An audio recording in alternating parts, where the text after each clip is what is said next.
Olá, bom dia para você que nos acompanha, seja muito bem-vindo. Estamos de volta ao vivo, são 11 horas da manhã pelo horário de Brasília e a partir de agora você confere as principais notícias desta quinta-feira. E nós abrimos essa edição falando de coronavírus. O Brasil registrou mais de 1 milhão de casos de Covid em menos de um mês. Vamos conferir os números da pandemia aqui no país. Foram confirmadas mais 349 novas mortes por Covid-19 no Brasil. O total de óbitos pela doença desde o início da pandemia já chegou em 655.940.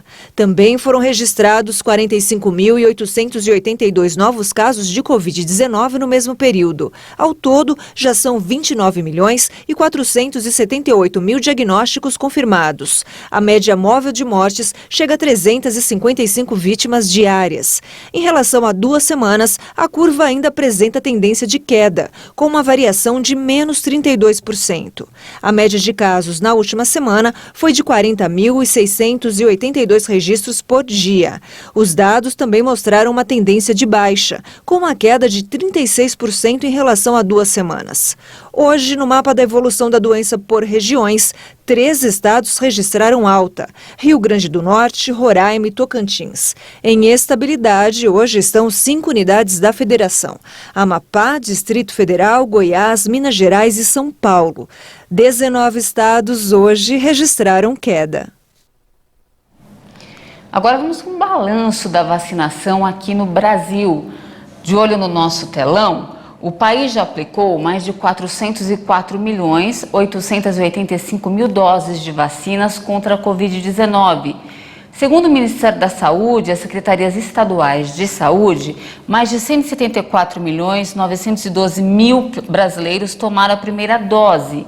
Isso representa 82% da população, enquanto 158.245.000 tomaram a segunda dose, o que equivale a 74,18% da população. E a dose de reforço já foi aplicada em 71.727.000 brasileiros, o que representa 62% da população. Quase 11 milhões de doses foram aplicadas em crianças de 5 a 11 anos, que estão parcialmente imunizadas contra a Covid-19.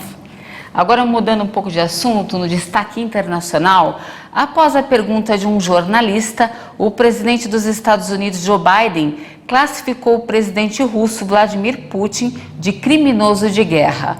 O parlamento da Rússia considerou a declaração como inaceitável. O presidente americano Joe Biden afirmou que Vladimir Putin é um criminoso de guerra. A fala do presidente dos Estados Unidos sobre o líder russo aconteceu depois de uma pergunta de um jornalista e foi considerada inaceitável e imperdoável pelo Kremlin. O porta-voz da presidência russa também afirmou que o Estado americano lançou bombas que mataram centenas de milhares de pessoas em todo o mundo. Putin determinou uma operação militar em grande escala na Ucrânia há 3 semanas, sob a justificativa de que a Rússia quer forçar o desarmamento dos militares ucranianos e derrubar o governo. As forças armadas da Ucrânia, apoiadas pelo fluxo de armas de países ocidentais, reagiram na maioria das vezes contendo o avanço russo. E uma última informação. Uma brasileira que vive em Kiev, na Ucrânia, não dá notícias para a família há quase 2 semanas.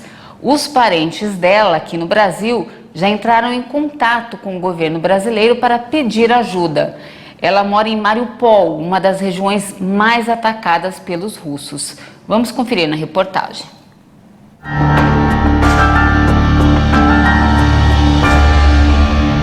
Esse vídeo, gravado no último dia 3 de março, foi o último contato feito pela brasileira Silvana Pilipenko com o Brasil.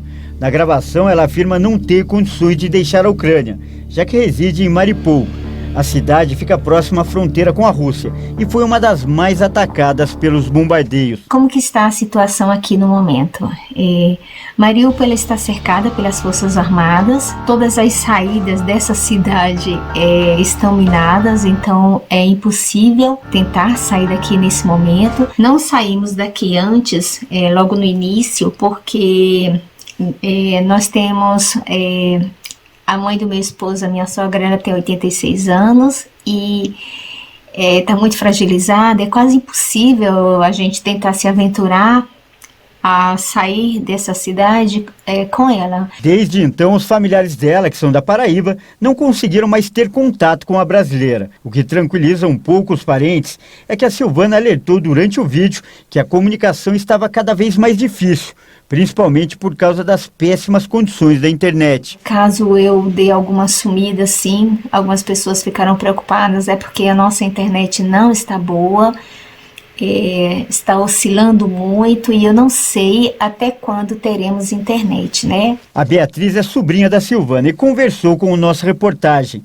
Ela disse que os familiares se apegam à fala da brasileira no vídeo sobre a dificuldade de comunicação para manter o otimismo. Nós esperamos que sim, porque toda a cidade está isolada, sem energia, sem água, sem essas coisas. A gente acredita que é só um problema de comunicação, que a gente não está conseguindo entrar em contato. Por ela morar em uma área mais afastada, talvez o local onde ela esteja mais seguro. Silvana vive na Ucrânia há 27 anos. Ela é casada com o ucraniano Vassily Pilipenko, que é capitão da Marinha. Os dois se conheceram em uma festa que aconteceu no Porto de Santos, em São Paulo, e 2 meses depois se casaram. E a família da Silvana tem acompanhado diariamente alguns grupos internacionais sobre a guerra que foram criados nas redes sociais, além de agências de notícias da Ucrânia. O filho dela fala ucraniano fluentemente, o que ajuda na checagem das informações. Uma notícia que surgiu nos últimos dias aumentou a preocupação. O prédio onde ela reside teria sido bombardeado, mas esse fato ainda não foi confirmado oficialmente. O filho dela, ele entende russo também, ele foi criado lá, ele está em vários grupos de notícias, eu também estou, a gente está tentando acompanhar, eles estão transmitindo notícias ao vivo do local, quem ainda está com internet, quem consegue mandar fotos de áreas atacadas, e ele recebeu uma possível foto de onde seria a localização que ela está, de um prédio bombardeado. Mas a fé da família é maior que o medo. A Silvana é evangélica e as orações têm ajudado os parentes a manterem a confiança enquanto esperam por notícias, como a própria Silvana disse no último vídeo. Então é isso. Eu agradeço a todos os brasileiros que têm orado. Eu sei que são muitos. Eu nunca imaginei que receberia tantas mensagens tão lindas, tão pessoais e de tantas pessoas queridas. Na oração, todo mundo torcendo muito, a família toda está entrando em contato, está falando, está orando, muitos familiares, muitos amigos. Eu estou recebendo muita mensagem, então eu estou muito grata por isso. O pessoal está realmente empenhado assim, em orar por ela. Estamos todos na torcida por ela. E em nota, a imprensa do Itamaraty informou que, por meio do escritório de apoio em Lviv, tem mantido contato regular com familiares de Silvana. A nota diz ainda que organizações internacionais de apoio humanitário presentes em Mariupol já foram acionadas para tentar localizar a cidadã brasileira. E essa edição fica por aqui. Obrigada pela sua companhia. A gente volta a se encontrar daqui a pouquinho na edição de 1 da tarde. Eu e a Dani Paris esperamos você. Até mais.